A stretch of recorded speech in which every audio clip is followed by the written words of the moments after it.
Johnson voulait simplement demander son chemin à une autruche, mais celle-ci, sans la moindre politesse, le picora jusqu'à le réduire en poussière. Elle ne comprit pas ce qui se passait quand, soudain, elle retomba du ciel. Elle n'avait même pas encore repris ses esprits qu'une armée d'autruches surgit et se mit à foncer sur eux. Ils montèrent en voiture et s'enfuirent à toute vitesse, mais les autruches mangeuses d'hommes les rattrapèrent très vite. Ils écrasèrent l'accélérateur à fond, mais ça ne servit strictement à rien. Mais Petit Noir fut aussi happé et emporté par une autruche. Johnson tenta de le tirer en arrière, mais l'autruche cannibale n'avait aucune intention de le lâcher. Soudain, un petit monticule apparut devant eux et ils décollèrent sur place avec l'autruche.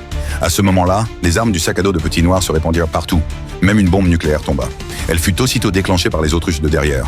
La bombe atomique frappa pile devant la voiture de Johnson. Johnson profita de l'occasion pour tirer Petit Noir dans la voiture de toutes ses forces. D'un léger coup de poing, la conductrice transforma la voiture en avion, effectua 7 tours et demi en l'air, puis s'écrasa façon chien mordant la boue. Voyant l'immense armée d'autruches fondre sur eux comme une tempête de sable, les deux furent paniqués à mort.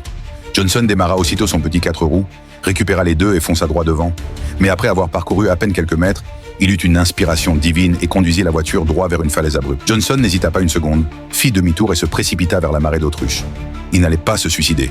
Juste avant de percuter le groupe, il braqua violemment. Puis, un coup d'accélérateur, et la famille Mary se rua vers la falaise. Mais l'homme propose et le ciel dispose. La distance étant trop courte, la voiture s'écrasa lourdement contre les rochers et tomba dans le canyon. Une scène incroyable se produisit alors.